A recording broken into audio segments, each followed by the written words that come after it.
que je vais expliquer, qui n'ont pas été expliquées, qui n'ont jamais été expliquées, et qui demandent... Ah, là, vous m'entendez certains, oui. Quand je m'entends, c'est parce qu'on m'entend. Et qui demandent de l'attention de votre part.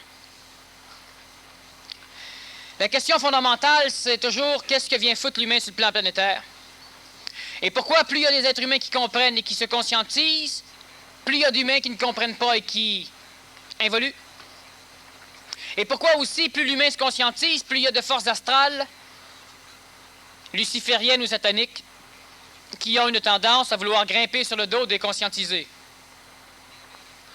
Tous les apocalypses, de Jean de Patmos à Nostradamus, parlent d'un apocalypse, parlent d'une fin des temps relativement bouleversée, parlent d'épidémie, parlent de guerre, parlent de fléau de Dieu. Le fléau de Dieu, c'est le fléau d'un Dieu qui n'a pas été créé par l'homme, à l'image et la ressemblance de l'homme, comme tous les dieux de toutes les religions, mais bien d'un Dieu qui fait partie des plans espritiques, dont le plus bas de ses paliers est le plan supramental, qui, de par sa nature, est extraterrestre. Il fut un temps où le plan astral était extraterrestre. Alors, lorsque l'astral a été terrestrifié, ceux qui ont eu le premier contact avec ces plans ont appelé ces formes astrales les anges et les archanges.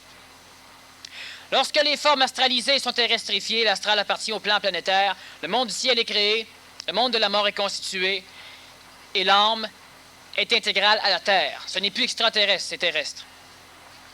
Lorsque le plan mental est apparu, l'humain qui a eu le contact avec le plan mental a parlé d'intelligence, il a parlé de Melchisédek. Il a parlé aussi d'Esprit Saint, un peu. Mais le plan mental a été, lui aussi, d'extraterrestre terrestrifié. Alors le plan mental n'est plus extraterrestre, il est terrestre. Le palier suivant, le plan suivant auquel l'humain doit se fusionner est le plan supramental, le plan de l'esprit. Et ce plan de l'esprit fera de l'homme un être extraterrestre. Un être extraterrestre, cela ne veut pas dire que ce sera un être humain qui volera dans un vaisseau spatial. Parce que sachez qu'entre moi et vous, il faudra comprendre un jour que les vaisseaux spatials sont comme les Volkswagen. Il y a beaucoup mieux. L'humain peut rêver de guerre des étoiles comme dans les films. Mais l'humain est appelé à quelque chose de beaucoup plus puissant que de voyager dans des vaisseaux majestueux, grandioses et puissants. Amenez-moi n'importe quel vaisseau spatial, sorti de votre imagination, de vos rêves, des films ou des tendances, et je pourrais vous montrer quelque chose de drôlement plus puissant qu'un vaisseau spatial. Parce qu'il faut bien comprendre que les vaisseaux spatiaux sont capables de naviguer parce qu'ils sont soutenus par quelque chose. Ils sont régis par la mécanicité énergétique de la synergie et de l'amour. L'être humain n'est pas voué à devenir un mental, un mentat ou un mentor. L'être humain n'est pas voué à rester prescient. La prescience, on l'a déjà vu, est une phase évolutive et palliative entre celui qui développe un mental très grand et celui qui n'a pas encore la possibilité d'avoir un contact supramental pur. Alors lui devient intellectuellement intelligent, c'est-à-dire qu'il devient hypermental et non pas supramental. Celui-là pourra envisager la construction de vaisseaux spatials, la construction de navettes, la construction de laboratoires, la construction de bases sur d'autres planètes. Mais c'est mauditement plus facile si on va sur une autre planète de carrément s'adapter aux conditions de vie de la planète. On n'a pas besoin de construire des bases particulières. Et c'est beaucoup plus facile de voyager d'une planète à une autre ou d'une galaxie à une autre par un transport séraphique plutôt que de voyager dans des transports matériels. Le transport séraphique est un transport énergétique d'ordre vitalo-supramental. La première partie, disons que ce que vous connaissez du transport séraphique, c'est le voyage du monde astral, le voyage de l'âme, le rêve. C'est un transport séraphique, mais dans le monde des morts. Donc, dans le plan qui est légiféré, régi, orchestré par ce qui est planétaire. Mais l'être humain est voué à quelque chose de beaucoup plus grandiose. Lorsque le plan supramental touche l'être humain devient un extraterrestre. Cela veut dire que l'être humain a une conscience qui n'est plus régie par le plan terrestre. L'être humain a une conscience qui vient de l'au-delà de la Terre. L'être humain a une conscience donc extraterrestre, mais cela n'a rien à voir avec les extraterrestres que nous connaissons à l'échelle de la Terre. Ces extraterrestres sont conçus pour l'homme, à l'image et à la ressemblance de l'âme et de l'imagination de l'homme. Mais ça n'a rien à voir avec la réalité extraterrestre.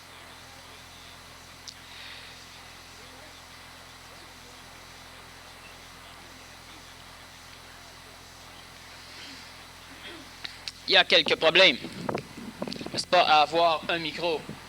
Peux-tu m'amener quelque chose pour couper, sinon je risque de briser des choses.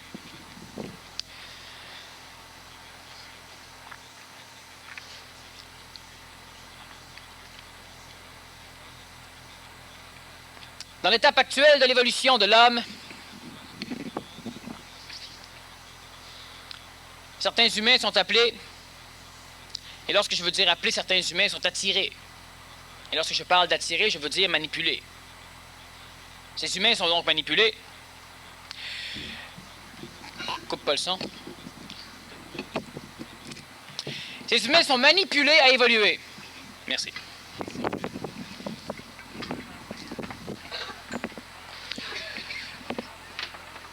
Manipuler et vouloir, ou manipuler à évoluer. Vous remarquerez que le tableau était placé déjà avant que vous vous assoyiez, alors ceux qui se sont assis trop par là, il faudra peut-être déménager de place.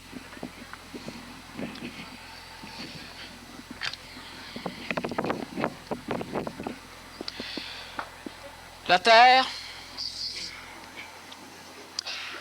elle tourne autour d'un soleil.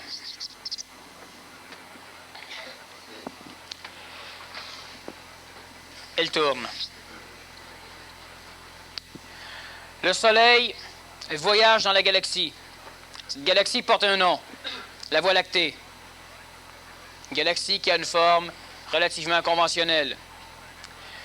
La planète Terre est aux confins de notre galaxie autour du Soleil et elle tourne en se rapprochant graduellement du centre de la galaxie qui porte un nom astronomique de Apex.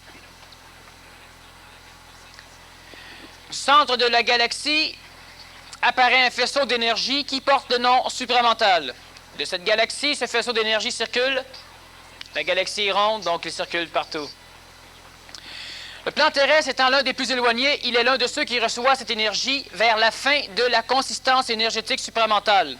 Lorsque l'énergie supramentale dépasse le plan terrestre, si on regarde cette géographie astronomique, lorsque le plan supramental, lorsque l'énergie dépasse le plan terrestre, solaire terrestre, il est involué et devient de la matière un peu plus loin.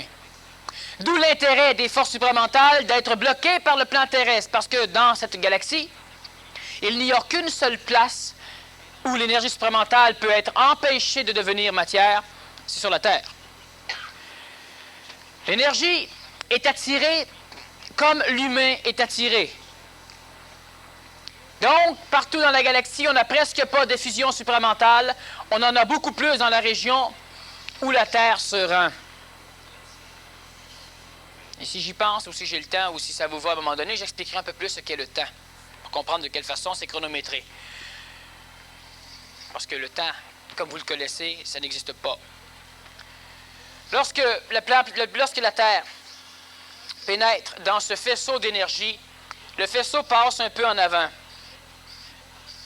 Lorsque la Terre se rapproche, certaines parties de certains rayons de ce faisceau sont déviés parce qu'attirés par l'évolution mentalo-supramentale du plan terrestre, en l'occurrence du Québec ésotérique qui porte le nom KEBEK, et qui se lit d'un sens comme dans l'autre.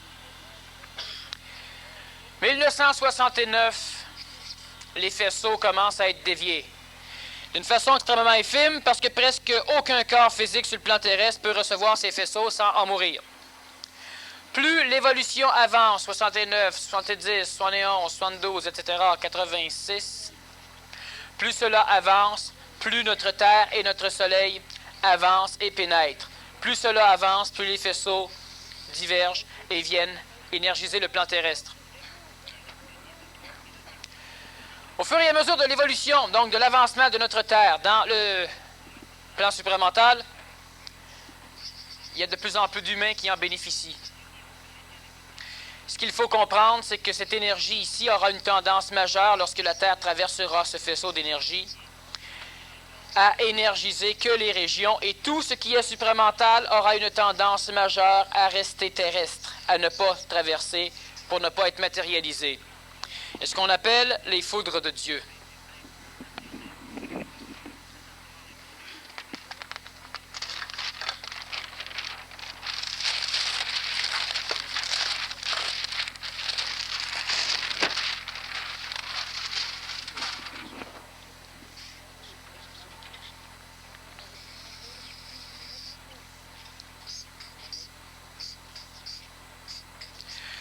Si nous regardons la Terre, nous voyons que dessus la Terre, il y a des hommes.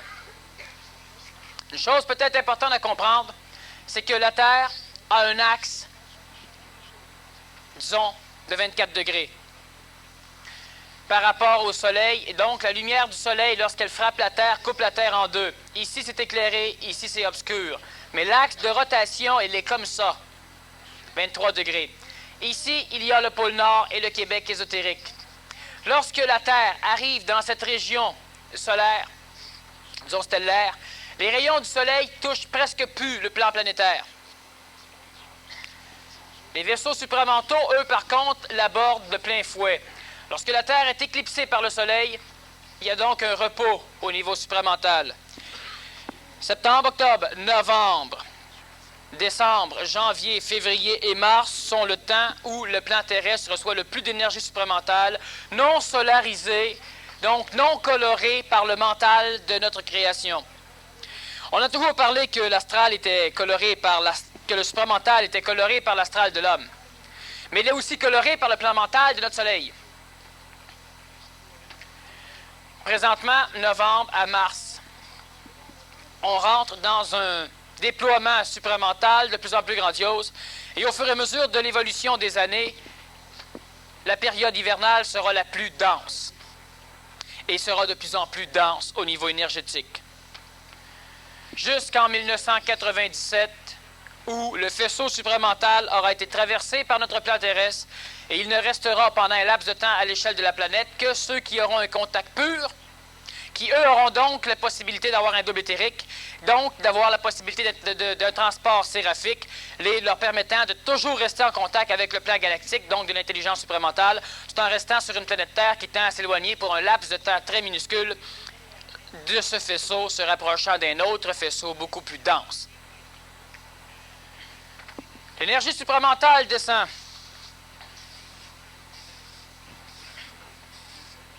Et descendant à l'échelle de notre planète, elle a de l'attraction pour certains humains.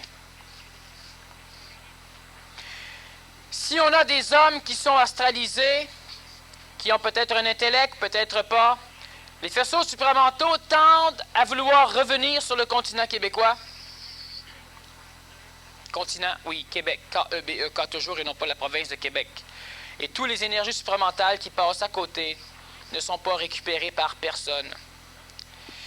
L'astral est de plus en plus au courant de ce que l'être humain fait avec l'énergie supramentale, ce qu'on appelait scientifiquement l'énergie cosmique. Étant au courant, l'astral rejette de moins en moins le contact supramental, laisse ce contact, cette énergie, pénétrer l'astral, le monde des morts, laisse le plan supramental laisser une trace dans le monde des morts, ce qui équivaut de la mémoire, donc de l'expérience, et l'astral va maintenant de pouvoir se servir de plus en plus du contact de Dieu avec l'homme, et évidemment, elle va s'en servir contre l'homme.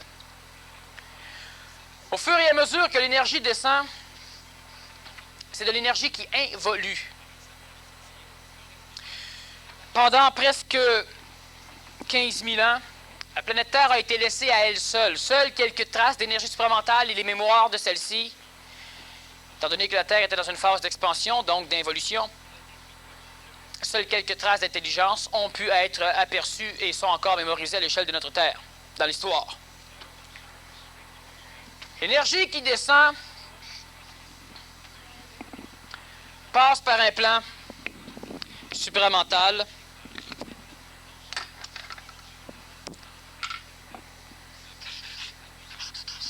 lorsqu'elle descend, elle pénètre, lorsqu'elle approche de l'homme, d'un plan mental elle devient astrale, elle devra devenir vitale et devra devenir matière. Lorsque l'homme l'attire du plan supramental, elle peut être supportée par le mental de l'homme, alors elle n'a pas besoin et elle n'aura pas à devenir matière. Parce que le plan mental est déjà supporté par de l'astral, supporté par du vital, supporté par de la matière, autrement dit, supporté par l'homme. Mais partout sur notre terre où il n'y a pas d'homme nouveau, d'homme transitif, de personnes capables de supporter le poids de l'intelligence doit devenir mentale. Si elle n'est pas supportée à ce stade, elle deviendra astrale. Mais quel ordre d'astral? Elle pourra créer de l'astral, disons, apparemment intelligent. C'est ce qui va faire en sorte, au fur et à mesure que l'énergie descend ici, l'homme monte ici. Lorsque l'homme n'a pas de plan supramental, lorsque l'homme n'a pas de plan mental, lorsque l'homme n'a qu'un plan intellectuel ou astral, toutes les formes d'énergie qui sont au niveau mental, intellectuelo-mental, astralo-mental, ne touchent pas et ne perturbent pas l'évolution de l'humain. Bienheureux les cons. Lorsque l'être humain monte à ce niveau-ci, les parties involutives de Dieu qui sont au même niveau que lui viennent l'agresser. Plus l'être humain évolue dans le contexte planétaire, plus il rencontre des énergies de plus en plus puissantes qui recherchent du pouvoir et qui veulent s'asseoir sur l'homme, posséder l'homme pour ne pas avoir à involuer, tandis que leur rôle fondamental est d'involuer. Au fur et à mesure que l'humanité crée son ascension, Dieu poursuit son involution. L'énergie supramentale dans le contexte terrestre involue donc. Involuant, elle vient à un moment donné toucher l'homme. Mais l'homme est de plus en plus touché rapidement parce que l'homme évolue d'une façon ascendante. Donc l'homme aussi va rejoindre Dieu, ou l'énergie espritisée. Partout où l'énergie espritisée ou supramentale ou intelligente descend là où il n'y a pas d'homme pour la recevoir et la recueillir, on assiste à la création d'entités involutives, lucifériennes en ce sens qu'elles veulent bloquer leur involution, elles veulent posséder l'humain pour pouvoir évoluer. Maintenant, de quelle façon pouvons-nous posséder l'homme? L'énergie de l'intelligence n'a pas accès directement à l'homme parce que l'homme n'est pas assez intelligent. L'homme qui est suffisamment intelligent ne peut pas être manipulé par l'énergie qui descend. Alors il y a une seule chose, c'est que l'énergie involutive du plan supramental ne doit et ne peut faire autrement que de s'emparer du monde des morts, donc du ciel, et à partir de ce ciel, régir tout ce qui est ordonnable dans le ciel pour pouvoir distribuer ces choses ordonnables, pour les missionner, les répartir sur l'échelle de notre planète et les envoyer manipuler l'homme. C'est ce qu'on appelle aussi les armées de la bête. Lorsque nous parlons de Dieu et des armées de Dieu, les armées de Dieu sont des personnalités hautement spirituelles qui ne pourront pas être absorbées par le choc involutif du plan supramental dans le monde des morts. Et ces entités hautement spirituelles qui resteront eux aussi missionnées, mais missionnées non pas par le plan des morts, du moins non pas par le plan involutif du monde des morts, mais elles resteront missionnées par le plan évolutif du monde des morts, c'est-à-dire que tous ceux qui, à un moment donné, auront comme croyance, comme religion ou comme adoration l'homme nouveau, ceux-là feront partie des armées de Dieu. Ils n'auront pas plus d'intelligence que les armées de la bête, mais l'intelligence ne se bat jamais. Jamais. Les armées de Dieu vont perdre. Pas suffisamment nombreux et surtout trop individualistes, sans conscience, donc sans intelligence, ce qui va carrément les empêcher de se coordonner dans un travail d'ensemble parce qu'elles refuseront philosophiquement toute collectivisation. Les forces involutives se battent, grimpent sur les forces spirituelles hautes, les massacrent ou les englobent. Un temps de paix apparent pendant quelques années et les forces involutives, qu'on peut aussi appeler pour peut-être ajuster les forces du mal, ou les forces d'involution, vont s'entre-déchirer à leur tour entre eux. Parce qu'il ne peut pas y avoir d'équilibre. Dans les forces d'involution, il y a le bas, le très bas, le très très très bas, le moyennement bas, le plus haut. Donc des paliers, des différenciations de potentiel. Il y aura donc des guerres et les forces du mal s'entre-déchireront et s'entre-détruiront eux-mêmes. Ce qu'il faut comprendre aussi,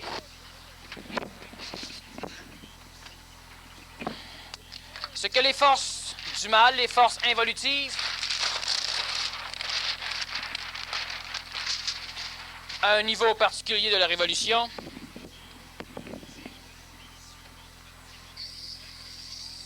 on a le ciel. La couche très supérieure à ce ciel est à peine altérée par l'intelligence qui descend et ne peut presque pas être involuée. Ça fera partie de l'armée de Dieu.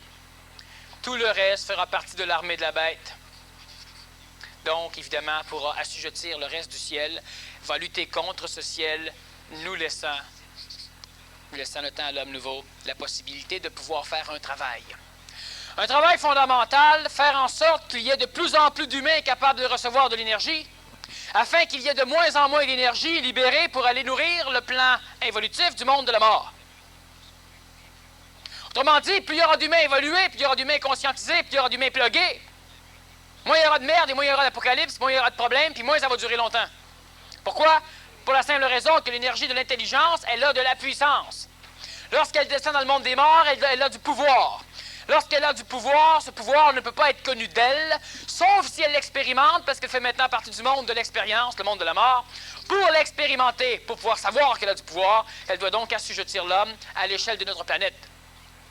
Plus il y aura d'humains qui vont être capables de faire en sorte que le plan supramental transcende les mondes parallèles de la mort et vienne s'assujettir à lui, moins il y aura d'énergie pour pouvoir dynamiser le ciel, donc moins il y aura d'énergie pour venir lutter contre la partie spirituelle du ciel, donc moins il y aura d'énergie pour pouvoir venir lutter contre celui qui sera connecté. Il est évident que toute question d'énergie, l'homme nouveau va gagner. Le problème n'est pas de savoir si on va gagner ou non, le problème est de savoir, le problème réel, si on veut regarder cosmiquement, de toute façon, que je le dise, que je ne le dise pas, ça ne changera rien, les choses seront comme elles devront être. Mais si j'en parle, c'est parce que ça devait être dit. Et parce que j'en parle, parce que ça devrait être dit, ça va donc instruire l'astral, et ça va aussi instruire peut-être certains d'entre vous, et d'autres qui ne sont pas ici, du travail fondamental de l'homme, à l'échelle de la Terre. L'homme a une raison d'être au niveau cosmique. J'en ai déjà parlé. On pourrait revenir aussi. Mais l'homme a un travail au niveau planétaire à faire avant son travail cosmique. De toute façon, en faisant le travail planétaire, il fait automatiquement le travail cosmique. Plus il y aura d'humains qui pourront recevoir de l'énergie, plus il y aura d'humains qui auront accès à la mentalisation supramentale, moins il y aura d'énergie pour nourrir le monde de la mort. Les énergies, ce que je voulais dire, juste avant de vous parler de ce ciel, les énergies basses du monde de la mort ont un processus d'involution. Ils descendent. Évidemment, pendant un laps de temps, lorsqu'il n'y aura pas suffisamment d'humains à potentiel de contact sur le plan terrestre, l'énergie supramentale servira à nourrir le plan du monde de la mort, donc deviendra expérientiel partant de l'existentiel, et même si le monde de la mort évolue lentement, il sera toujours nourri par le haut, par l'intelligence supramentale qui n'a pas le choix d'être absorbée par autre chose que le monde des morts. Le poids de l'énergie supramentale dans le monde de la mort va faire en sorte que cela va obliger l'enveloppe séraphique, le périsprit de l'âme terrestre, à devoir gonfler pour pouvoir ramasser le plus possible d'énergie entre la matière de notre Terre et l'enveloppe périsprique du ciel du monde des morts. Le problème, c'est que la Terre s'en va dans un faisceau massif d'énergie supramentale. Cela veut dire que s'il n'y a pas suffisamment d'humains, l'énergie, quand même, voudra être absorbée par le plan terrestre parce que c'est sa selle, disons que c'est son salut. Et il voudra remplir ce plan ici, le ciel, il y a le plan moron-ciel entre les deux. Et l'énergie supramentale voudra remplir ce réservoir qui, lorsqu'il sera complètement plein, devra s'étendre. Le problème, c'est qu'au fur et à mesure que le plan supramental va remplir le ciel, il va écraser le plan moron-ciel vers le bas. Et il va vouloir étendre le plan des morts vers le haut. L'énergie séraphique qui contient le monde des morts est de l'énergie vitale qui vient du plan morontiel. Écrasant le plan morontiel vers le bas, évidemment, il y aura des cataclysmes, il y aura des catastrophes, il y aura des maladies sur le plan terrestre. Pourquoi? Parce qu'il y aura trop d'énergie vitale qui ne pourront pas être absorbées par les corps physiques de tout ce qui existe au niveau de la vie. Cela va engendrer, évidemment, des problèmes.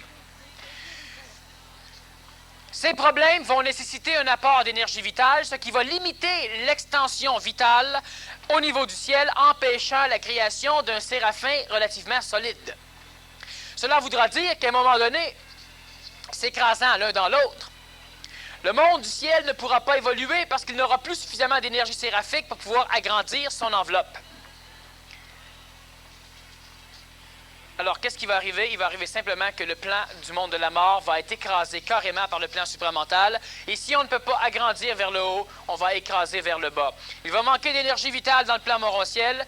Et pour pouvoir combler cela, tout ce qui est bassement astral dans le monde des morts, ce qu'on appelle satanique, va devoir devenir de l'énergie vitale. Donc, l'humanité s'en va dans ce contact vers l'intelligence, vers une évolution terrestre de plus en plus catastrophique au niveau des malheurs et des problèmes que l'humanité a peur, pour la simple raison que le poids de l'intelligence supramentale ne pouvant être absorbé par l'homme sera absorbé par le monde de la mort. Absorbé par le monde de la mort, cela va faire en sorte que le monde de la mort va baisser en vibration. Baissant en vibration, il va évidemment perdre sa conscience spirituelle. Perdant sa conscience spirituelle, il ramasse une conscience animique. Donc, les humains reliés au monde de la mort vont être des humains qui n'auront plus de problème à tuer, qui n'auront plus de problème à violer, à brûler, à détruire, qui perdront leur conscience évolutive d'aujourd'hui. C'est-à-dire que dans l'évolution de notre univers, pour l'instant, les humains la grande majorité des humains qui ont apparemment une conscience évolutive, la perdront un jour pour devenir presque des animaux. Et là, ils vont être capables, c'est-à-dire qu'ils vont être assujettis et assumés par le monde de la mort. Lorsqu'une personne se dit peut-être que je ne devrais pas faire ça, elle est dans un plan vibratoire particulier. Lorsque le plan supramental ne peut plus être accueilli par l'homme et n'a pas le choix de pénétrer le monde de la mort parce que c'est le seul endroit qui peut le recevoir, évidemment, ce qui va arriver, c'est que le poids va faire baisser la vibration de notre individu. Il pense que peut-être il ne devrait pas tuer. Baissant en vibration sous le poids d'intelligence, il pense que peut-être qu'il devra tuer. Après ça, baissant encore, il est sûr qu'il peut tuer. Et baissant encore, il tue, mais il ne sait plus. Lorsque l'homme pénètre le monde des morts dans ces conditions au niveau astral, il n'y a plus de place pour l'âme dans le monde de la mort. Je parle des années à venir, donc je parle d'ici à l'an 2000, disons 2020. Il n'y a plus de place dans le monde de la mort, alors les personnages qui vont mourir seront immédiatement restitués à l'échelle de notre Terre. Cela veut dire qu'une personne qui meurt va dans le monde de la mort, il n'y a pas de place, elle revient dans son corps. Le corps est mort, le corps revient à la vie. La personne n'est plus tuable.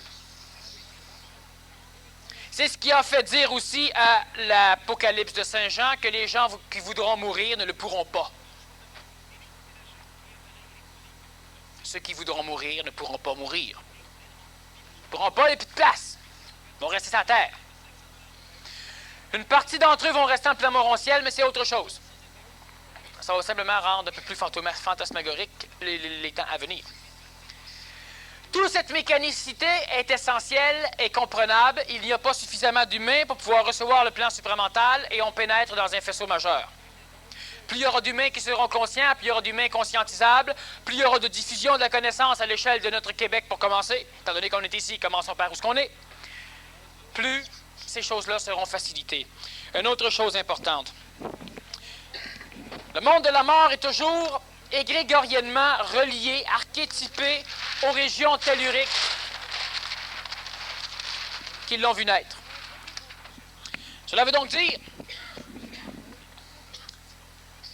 que sur notre plan terrestre, la partie du Québec a un égrégore qui constitue un monde de la mort particulier. Tandis qu'ailleurs sur la planète, on a d'autres parties du ciel, parce que le ciel, on le dessineront, mais le ciel est extrêmement aléatoire. Les mondes de la mort ne sont pas tous les mêmes partout. C'est-à-dire que lorsque vous mourrez, vous ne rencontrez pas des islamiques, des bouddhiques. Vous ne rencontrez pas ce genre de monde. Vous rencontrez des personnes qui sont catholiques, comme vous. Ou comme... qui sont autre chose que catholiques. Bon. Lorsque l'être humain Lorsque l'être humain du Québec évolue dans sa conscientisation, il absorbe une grande partie de l'énergie supramentale qui tient à se diriger vers le plan terrestre. D'où évolution plus massive au niveau du Québec. D'où, surtout, gros rabaissement de possibilités cataclysmiques.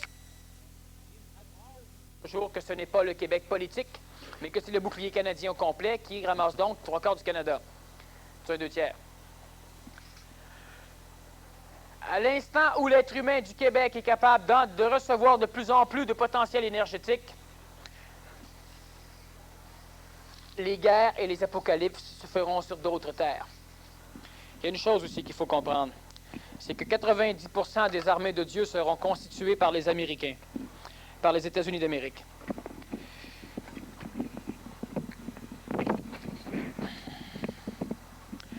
Les Américains sont un peuple magistral, un peuple de constructeurs, un peuple qui exprime l'énergie créatrice d'une façon assez grande. Leur coloration grégorienne s'étend un peu partout sur la planète, et ça on le sait. Elle régit différents peuples, dont le Japon, une partie de l'Europe et évidemment le Canada. Les Américains sont ceux qui vont lutter le plus contre les forces d'involution, donc contre les forces appelées du mal. Et ils ne pourront pas gagner. Ils ne pourront pas gagner seuls. Quand je dis que l'armée de Dieu un jour sera détruite, elle sera anéantie en ce sens qu'elle n'aura plus de pouvoir d'armée. Et juste à ce moment-là, le poids du monde de la mort sera suffisamment pesant au niveau de l'expérience qu'il commencera à s'effondrer, devenant de l'énergie vitale, restaurant la planète. Et c'est là que les êtres nouveaux, à l'échelle de notre planète, mais surtout à l'échelle du Québec, Québec ésotérique, c'est là que l'homme nouveau pourra s'allier et s'alliera d'une façon ésotérique et d'une façon politique et d'une façon exotérique aux armées de Dieu, c'est-à-dire au peuple américain. Il est déjà d'une importance capitale, évidemment, de pouvoir parler le langage de l'Amérique, l'anglais. Et il reste d'une importance capitale de pouvoir continuer à parler le français. L'évolution des temps qui viennent font toujours peur à l'humain, à l'ego de l'homme.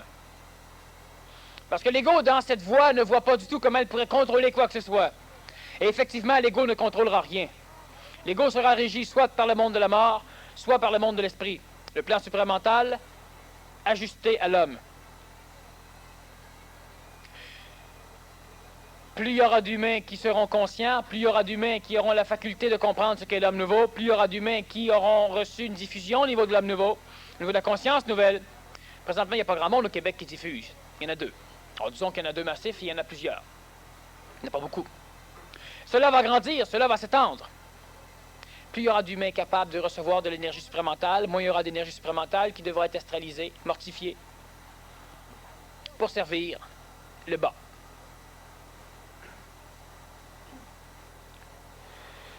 Ça, c'est une chose que je voulais vous dire et qui était le temps aussi d'annoncer à l'astral, au monde des morts. Parce que le monde des morts, comme vous, ne sait pas comment l'Apocalypse va venir. Parce que si le monde des morts le saurait, vous le sauriez, étant relié à celui-ci. Lorsque l'Apocalypse, lorsque Jean a été sur l'île de Patmos, il n'a pas prophétisé, il a parlé mathématiquement d'une chose qui s'était déjà vue sur une autre planète et qui a carrément été un fiasco. À l'échelle de notre Terre, il y a une différence majeure, il y a de l'homme. Alors ce ne sera pas un fiasco. Lorsque Jean a exprimé ces choses, il a appelé cela des révélations du passé. Dans les termes de son époque, cela portait le nom d'Apocalypse. Apocalypse veut dire révélation présente ou passée. Il a révélé ce qui s'était passé. Pas sur l'échelle de notre planète, mais ce qui s'était passé. À l'échelle de notre planète, c'est facile d'en conclure de faire la conclusion pour la simple raison qu'il y a l'homme. Étant donné qu'il y a des réceptacles suffisamment puissants pour contenir de l'énergie supramentale et qu'il y en aura de plus en plus,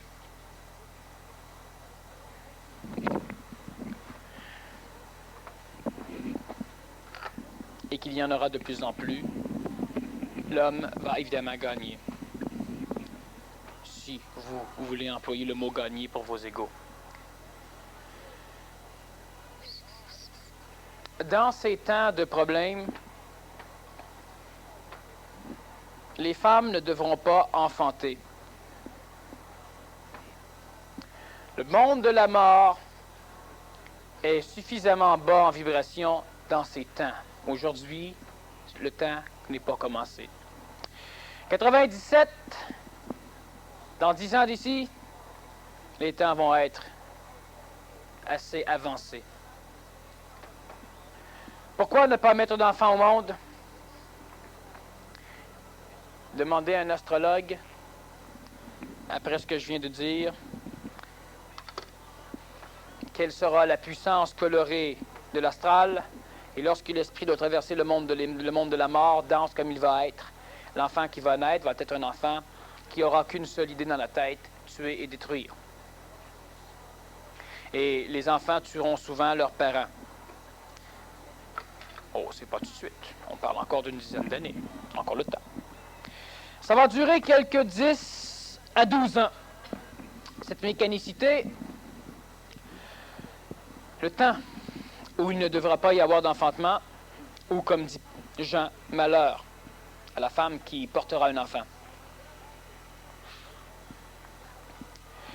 Je vous dis cela non pas pour vous épeurer, parce que je ne m'adresse pas à votre ego. Je sais de toute façon que lui, on peut le faire chier facilement. Histoire que votre mental et histoire en même temps que les plans astraux sachent que quelque part sur la planète, quelqu'un sait de quelle façon le processus va s'opérer. L'évolution de l'homme n'est jamais régie par l'homme. L'évolution de l'homme n'est non plus régie par le plan de la mort, sauf que dans l'apparence terrestre des choses, le plan de la mort régit l'évolution de l'homme.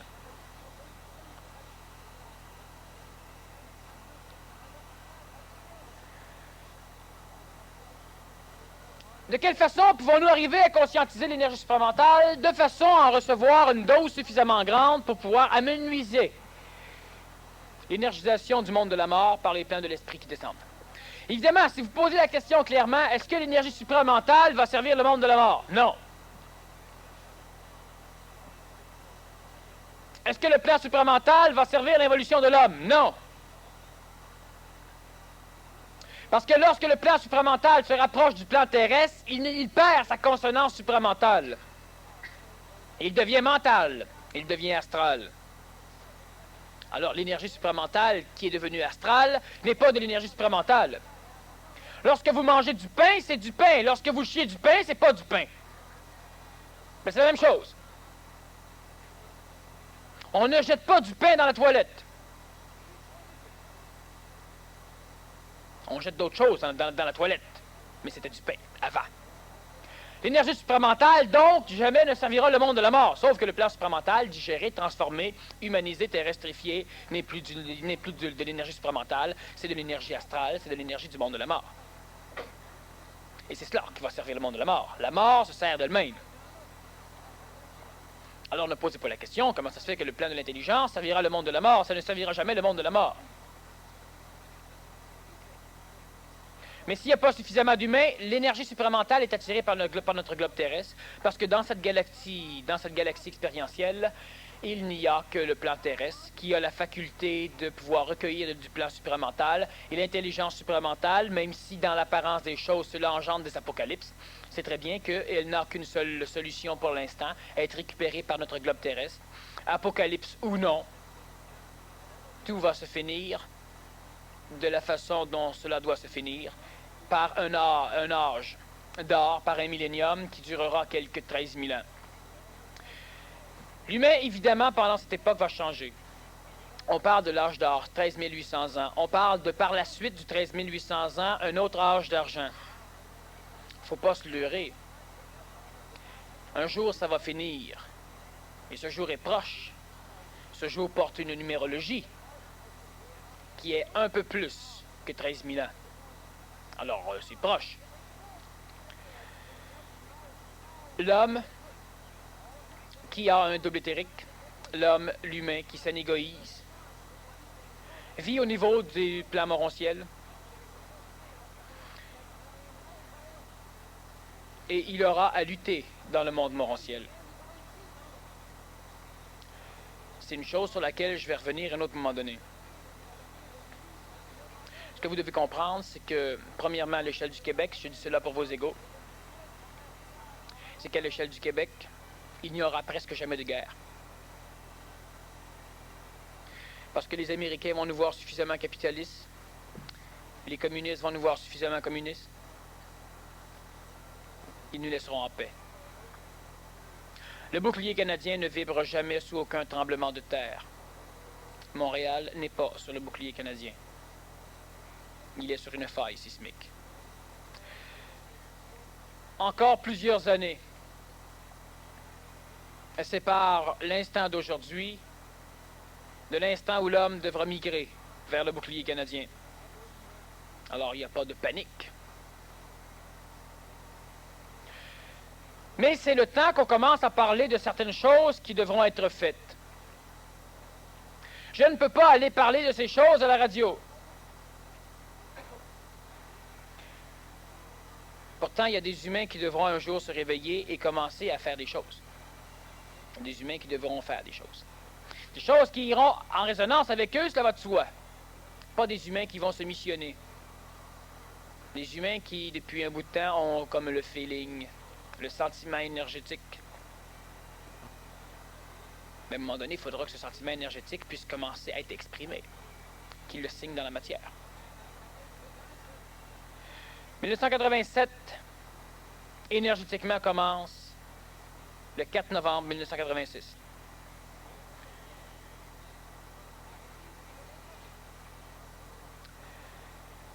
Il y a donc des choses qui doivent commencer à être faites dans des conditions énergétiques plus adéquates.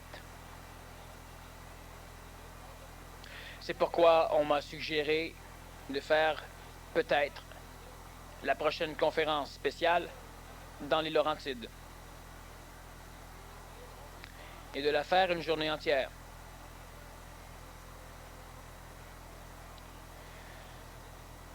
Peut-être que cela va se faire si c'est le temps. Peut-être que cela ne se fera pas si ce n'est pas le temps. Moi, je vais dans les Laurentides quand ça me tente. Mon temps est là. Le problème, c'est que il faut suffisamment d'individus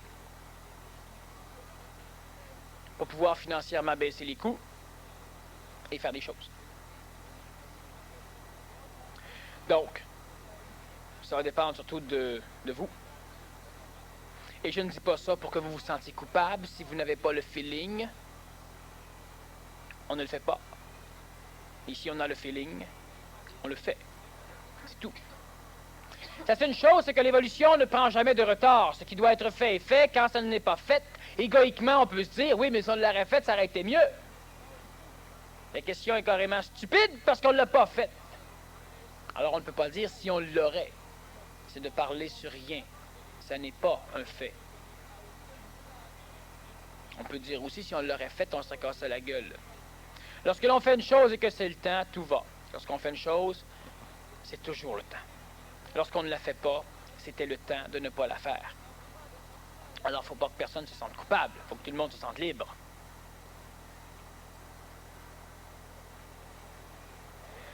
L'évolution de l'homme est terminée.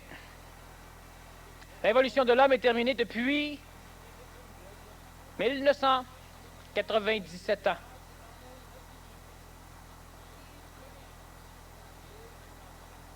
L'évolution de l'homme est donc commencée.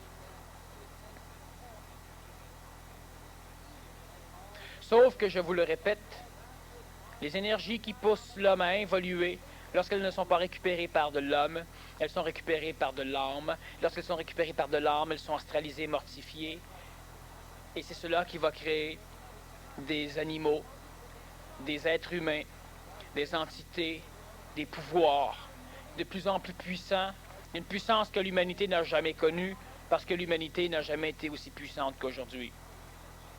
Et à travers cela, l'homme qui aura résisté contre cette puissance est un homme nouveau, un homme qui n'a jamais existé sur le plan terrestre, un homme qui n'a jamais eu la puissance,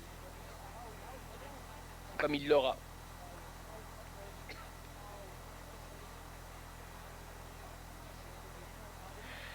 Je suis convaincu que,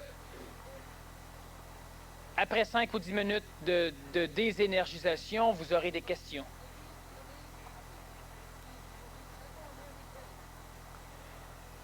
Une chose importante,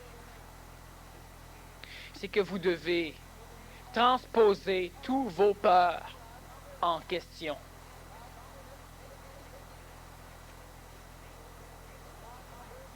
C'est important parce que sinon, vous allez laisser votre ego s'accaparer des choses que j'ai dites. Nourri par le monde de la mort, vous allez vous laisser manipuler et assujettir par des maudites niaiseries. Lorsque l'homme a peur de quelque chose, c'est que l'homme se fait manipuler par des forces imbéciles, par des forces d'imbécilité. L'homme reste intégralement intelligent. Mais l'homme ne l'exprime plus.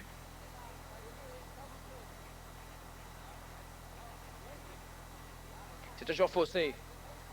C'est comme celui qui pleure quand quelqu'un de sa famille ou quelqu'un qui l'aimait meurt. Il pleure pour le mort. Où il va, le mort? Dans un monde meilleur. Pourquoi tu broyes, esti de niaiseux?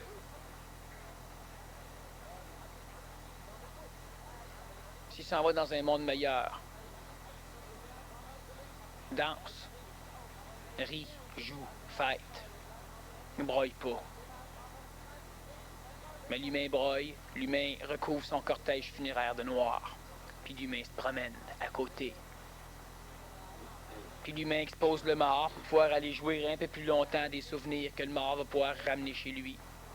Il va le têter une dernière fois. Puis après ça, il l'enterre. Parce qu'il n'y a pas le choix, s'il l'enterre pas, le mort va pourrir là. Lorsque l'homme a peur et qu'il intelligencie sa peur, ça marche. Lorsque l'homme intellectualise sa peur, il donne des raisons à sa peur. Lorsque l'être humain intellectualise le fait qu'il pleure pour un mort, il se donne des raisons. Lorsqu'il l'intelligencie, il découvre qu'il broye pour lui. Alors, pour tout ce que j'ai dit, il n'y a aucune raison d'avoir peur, ou c'est possible que vous soyez suffisamment énergisé pour ne pas connaître la peur. C'est possible. Il n'y a aucun danger. Pourquoi? Parce que les choses seront ce qu'elles seront. Si je veux être précis, les choses seront ce qu'elles sont. Parce que ce que je vous ai parlé d'aujourd'hui, ce n'est pas de l'avenir, c'est du présent. C'est un présent que votre conscience ne foule pas. Un présent que votre conscience va fouler lorsque votre mémoire aura accumulé encore 10 années de vie terrestre. 10 ou 15 années de vie terrestre. C'est un présent que vous ne pouvez pas fouler parce que votre mémoire manque de nourriture. Lorsque votre mémoire aura 10 ou 15 ans de vie terrestre de plus de nourriture, votre conscience foulera ce que je vous ai expliqué aujourd'hui. Alors je n'ai pas parlé de l'avenir, j'ai parlé du présent. Pour l'homme normal, pour l'homme ancien et pour l'homme transitif, il peut dire « j'ai parlé de l'avenir ». Cosmiquement, je n'ai parlé que du présent. Le temps n'existe pas. Pourquoi? Pour la simple raison que tout est immédiatement présent.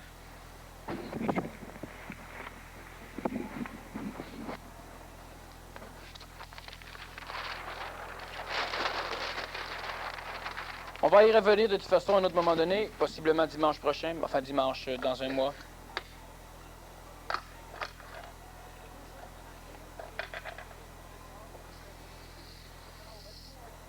Ça, c'est un cercle.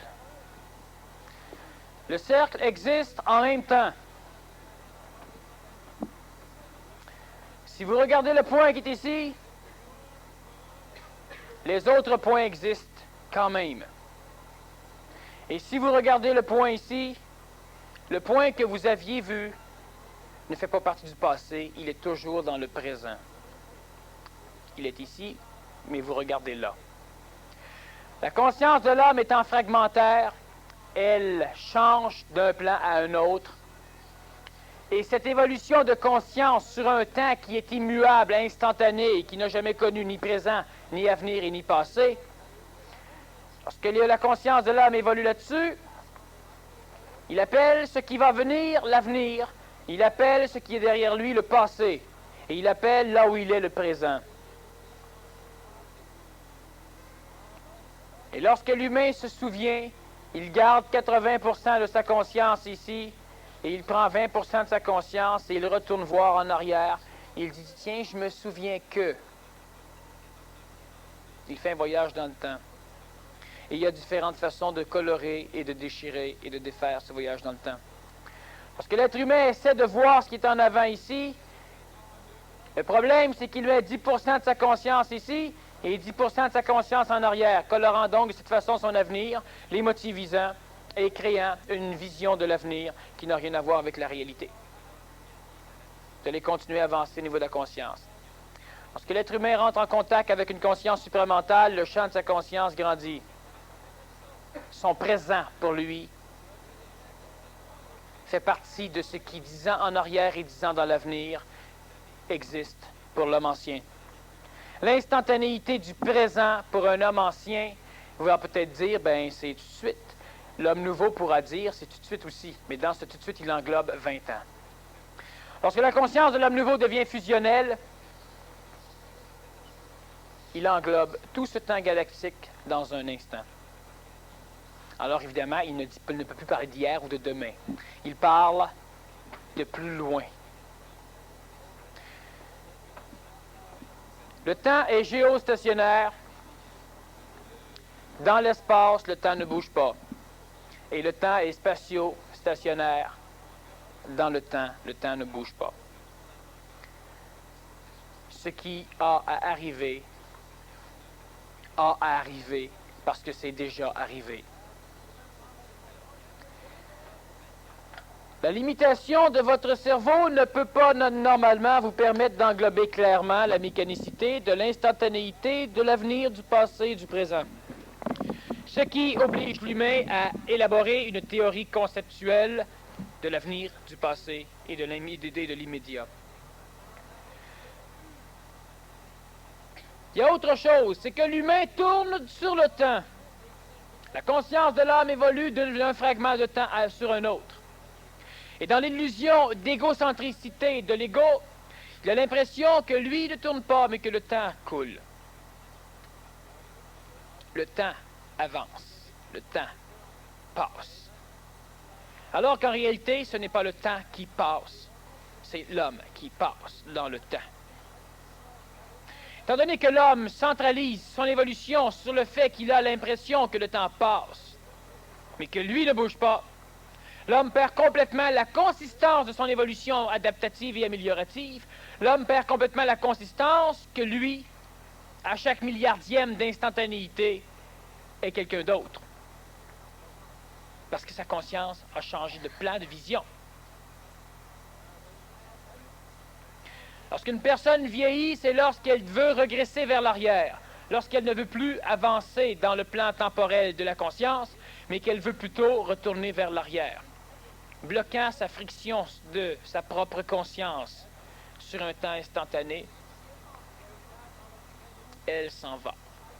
Elle retourne dans le monde de la mort, qui est de l'instantanéité temporalisée, mais dans un endroit où la conscience de celui qui l'a d'un jour traversé n'est plus en affinité vibratoire avec la conscience de tous ceux avec qui elle l'a traversé. Le monde de la mort, qu'est-ce que c'est? C'est du présent instantané.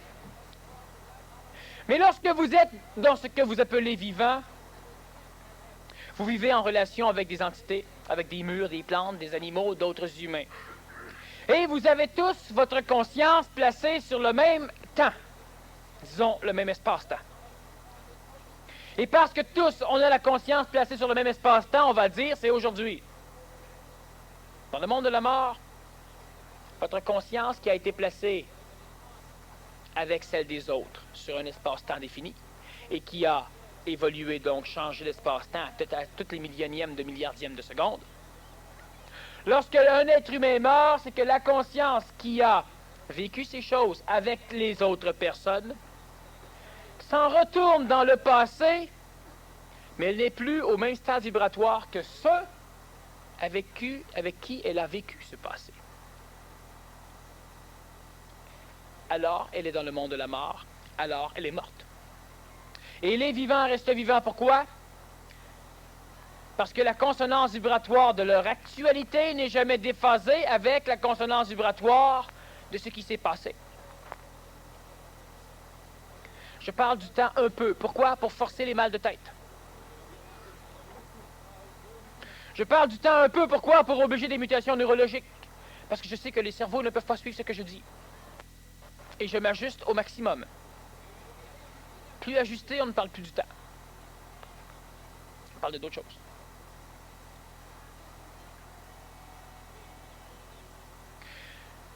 Le fait d'obliger le cerveau à expandre sa conscience l'oblige à une mutation neuronique.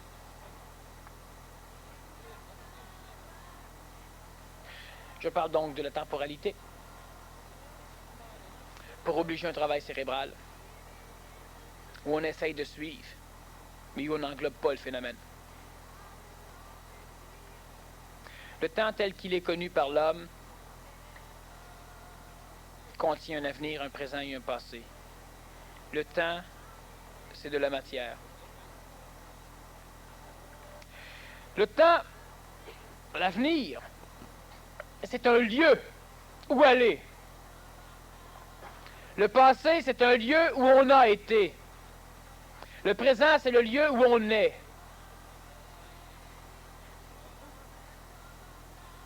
La conscience instantanée nous permet d'englober le lieu, tous les lieux, instantanément. Et là, on découvre vibratoirement le fait qu'il n'y a ni passé, ni présent, ni avenir. Lorsque la conscience englobe instantanément la mécanicité du temps, la conscience ne l'englobe pas comme un observateur qui embarque dans une navette spatiale et qui observe la Terre de loin. L'anneau que j'ai dessiné ici, lorsque la conscience de l'homme nouveau l'englobe, il ne l'englobe pas comme vous observez l'anneau. Il fait partie intégrale de l'anneau. Et il arrive à englober l'instantanéité de tout instantanément. Lorsqu'il veut conscientiser son action, son expérimentation ou son existentialisation dans un lieu particulier du temps et de l'espace, étant donné que les deux sont la même chose, il focalise sa conscience un peu plus. Ce qui lui permet à un moment donné d'avoir aussi un corps physique, un corps de lumière. Et de pouvoir agir comme cela devait être fait dans la région où il va aller agir. Lorsque je parle de demain, je parle de 1997, je ne parle pas de l'avenir. Je parle d'un endroit spatio-temporel, donc d'un endroit espace et temps, d'un endroit, d'un lieu, qui porte le nom 1997. Je ne parle pas d'une probabilité, je parle d'un lieu.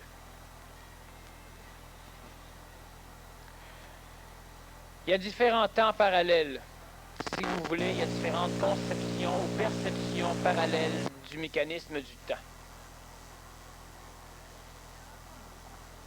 Ces différentes perceptions font que lorsque l'homme s'identifie à l'une d'elles plutôt qu'à la chose, il crée l'illusion temporelle. Et lorsqu'il crée l'illusion temporelle, il s'assujettit évolutivement à l'illusion temporelle.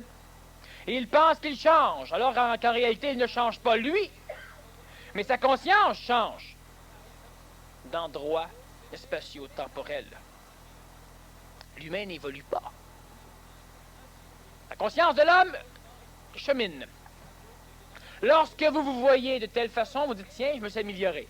Là, vous voyez d'une autre façon, tiens, j'ai décrépit. D'une autre façon, tiens, j'ai un bouton sur le nez. D'une autre façon, tiens, j'ai encore évolué. Puis à un moment donné, j'ai encore évolué. Tiens, c'est con. J'ai encore évolué. Oui, sauf que la matière reste la même. Lorsque l'on prend une bobine cinématographique qui contient 2 heures de projection de cinéma, ces 2 heures sont contenues instantanément dans la bobine. Dans la conscience évolutive limitée de l'homme, il vous faudra un projecteur et un écran, et vous ne pourrez prendre connaissance de la bobine au complet qu'en la laissant défiler sur 200 pieds, disons, sur 2 heures. Mais les 2 heures sont un piétrage. Les 2 heures sont une distance. Les 2 heures sont de la matière. Les 2 heures sont de l'espace. Les 2 heures, ce ne sont pas du temps tel qu'on le connaît. Mais si vous avez un appareil extraordinaire, le problème, c'est qu'il faudrait que vous ayez aussi un cerveau extraordinaire, un cerveau qu'un jour vous allez avoir, un cerveau d'homme nouveau. Vous allez être capable d'englober le film instantanément, les 2 heures d'un coup. Alors vous ne direz plus, ce film dure 2 heures, vous allez dire ce film est passé. Et quand vous allez dire ce film est passé, vous allez très bien savoir que ce film n'est jamais passé. Mais tant que l'humain a une conscience très limitée, il doit cheminer sur le film. Une photo, une autre photo, une autre photo. Dans sa tête, il pense que c'est le film qui passe. C'est lui qui passe sur le film. Alors, on va prendre une petite pause de 15-20 minutes. Ceux qui seraient intéressés, je crois que pendant l'entracte, on peut se procurer le livre, La différence. On écrit les questions ou les peurs ou les problèmes si on en a. Et on les amènera en avant.